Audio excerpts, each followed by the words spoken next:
राधे राधे दोस्तों, कैसे हैं आप सब। दोस्तों आज रेलवे के जिस स्कैम के बारे में हम बात करने वाले हैं वो ऊपर से देखने में तो स्कैम वगैरह कुछ नहीं दिखता है, लेकिन यदि आपके साथ कभी ये घटना हो गई तो सबसे पहले आप इसको स्कैम ही बोलोगे। क्यों? क्योंकि आपके पास इसके बारे में जानकारी अवेलेबल नहीं होगी। दोस्तों आज हम बात करने वाले हैं कनेक्टिंग ट्रेन जर्नी के बारे में, जिसमें होता यह है कि आप अपनी दो ट्रेन की जर्नी को आपस में कनेक्ट कर लेते हैं, जिसमें दोस्तों आपकी एक ट्रेन के लेट हो जाने से या किसी भी और कारणवश कोई दूसरी ट्रेन अगर मिस हो जाती है तो रेलवे आपको जो है कॉम्पेंसेशन देगा या रिफंड देगा। ठीक है, ये पूरा जो है वादा किया जाता है कनेक्टिंग ट्रेन के अंदर। लेकिन दोस्तों कल मैं एक अपनी ट्रेन की टिकट काट रहा होता हूँ और वो टिकट काटते वक्त मेरे को दिखता है ये कनेक्टिंग ट्रेन वाला पॉइंट, जिसके ऊपर क्लिक करते ही IRCTC की तरफ से एक बहुत बड़ा पॉपअप आता है। और उसको जब मैंने पॉपअप को पढ़ा तो मेरे कहीं ना कहीं होश उड़ गए। क्यों? क्योंकि रेलवेज ने यहाँ पे इन्फॉर्मेशन ही प्रोवाइड नहीं कर रखी सामने वाले पैसेंजर को। IRCTC ने यहाँ पे कोई इन्फॉर्मेशन ही नहीं दे रखी, जिसके कारण से जो पैसेंजर है वो कंफ्यूज्ड है, उसको पता ही नहीं उसके साथ क्या होगा। देखिए IRCTC ने यहाँ पे क्या करा है कि कनेक्टिंग ट्रेन नाम का एक फीचर जो है अपनी वेबसाइट में ऐड कर दिया है, जहाँ पे यदि आप कोई भी एक टिकट बुक करते हैं उसके बाद आपको दूसरी टिकट बुक करनी है। मैं उदाहरण बताता हूँ आपको। मान लीजिए मैंने यहाँ से दिल्ली से लेकर ग्वालियर की टिकट बुक करी एक ट्रेन में, फिर ग्वालियर से लेकर के झांसी की मेरी टिकट दूसरी ट्रेन में है। अब ऐसे में मान लीजिए कि दिल्ली से लेकर ग्वालियर तक जाने वाली मेरी ट्रेन जो है 2 घंटे लेट हो जाती है, जिसके कारण से जो मेरी दूसरी ट्रेन थी ग्वालियर से झांसी जाने वाली वो छूट जाती है। तो इसमें क्या मेरी गलती?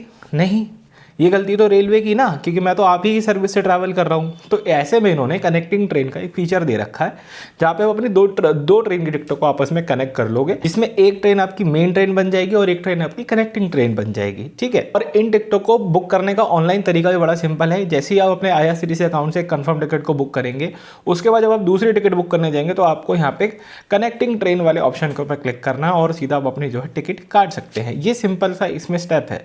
लेकिन इसके अंदर सबसे बड़ी समस्या क्या है कि इसकी टर्म्स एंड कंडीशन के अंदर ये लिखा हुआ है कि यदि आपकी ट्रेन, जो मेन ट्रेन है आपकी, वो किसी भी कारणवश लेट होती है, ठीक है, ट्रैफिक ना मिलने के कारण, सिग्नल ना मिलने के कारण, प्लेटफॉर्म ना मिलने के कारण या कोई भी और सर्कमस्टांसेस में, तो रेलवे उसके ऊपर अपने हिसाब से कार्रवाई करेगा। ठीक है, आपके हिसाब से नहीं करेगा।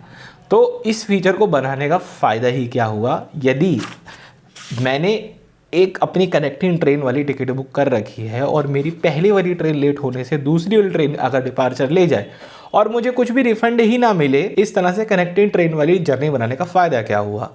अच्छा, मैं यहाँ पे रेलवे को, अगर कोई भी रेलवे से देख रहा है इस चीज़ को, मैं यहाँ पे क्या चाहता हूँ?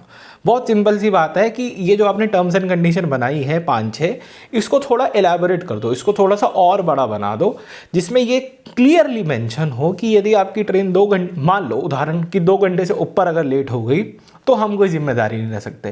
क्योंकि रेलवे के नेटवर्क के अंदर अभी वो वाला मार्क नहीं आया है ना कि रेलवे आपको शॉर्ट गारंटी दे सके कि हमारी ट्रेन लेट नहीं होगी। कोई भी सर्कमस्टांसेस हो सकते हैं, कोई भी ऑपरेशनल रीज़न हो सकते हैं जिसके कारण आपकी ट्रेन जो है लेट हो जाए। तो रेलवेज को यहाँ पे अपनी इन गाइडलाइंस को कहीं ना कहीं खुल के सामने रखना चाहिए, क्लियर वे में सामने रखना चाहिए कि हाँ, आपने अगर कि आप जब टिकट बुक कर रहे हो तो इसके अंदर इसी गाइडलाइन में क्या लिखा हुआ है कि पैसेंजर को ना एप्रोप्रिएट मार्जिन ऑफ टाइम लेकर के चलना चाहिए। ये भी वर्ड नहीं होने चाहिए, वर्ड यहाँ पे एग्जैक्ट होने चाहिए कि आपकी मेन ट्रेन में और आपकी कनेक्टिंग ट्रेन के बीच में 3 घंटे का गैप होना चाहिए, तो ही ये स्कीम काम करेगी, अदरवाइज ये स्कीम काम नहीं करेगी। इस तरह से एक क्लैरिटी के साथ अगर पैसेंजर के सामने सर्व किया जाएगा तो पैसेंजर भी कहीं ना कहीं भटके में नहीं रहेगा। क्योंकि दोस्तों अगर आप यहाँ पे एक कनेक्टिंग ट्रेन बुक कर भी लेते हैं और उसके बाद मान लीजिए पहली ट्रेन लेट होने के कारण आपकी दूसरी ट्रेन छूट गई, तो उसको, उस टिकट को रिफंड कराने का प्रोसेस क्या होगा? ठीक है, मुझे कितने पैसे वापस मिलेंगे, कहाँ से मिलेंगे, क्या उसका कोई ऑनलाइन प्रोसेस है?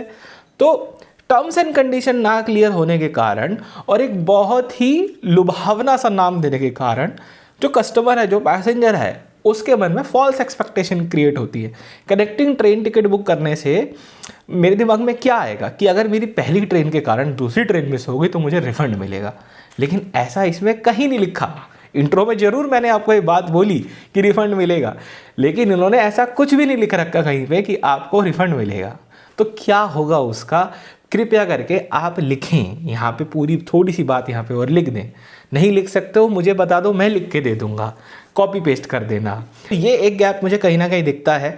और इस पूरी चीज़ को स्कैम बोलने का कारण सिर्फ इतना सा है कि यदि आपके साथ ये हो, आप खुद सोचना, आप यदि आपके साथ ऐसी कोई चीज़ हो और आपको जब पता चले कि ये तो टर्म्स एंड कंडीशन के अंदर कहीं छुपा हुआ है, कुछ है, तो छूटते ही आपके मुंह से भी क्या निकलेगा कि ये एक स्कैम है। ठीक है ना, रेलवे यहाँ पे स्कैम कर रहा है, समझ गए। तो इसलिए मैंने इस चीज़ को जो है एक स्कैम की तरह कैटेगराइज आप लोगों के सामने किया। ठीक है, इस वीडियो पर दोस्तों इतना रखते हैं, मिलते हैं आपसे बहुत जल्द एक और वीडियो में। उम्मीद करते हैं वीडियो आपको पसंद आई होगी। अगर अच्छी लगी जरूर से इस वीडियो को लाइक कीजिएगा। Bye bye, have a nice day.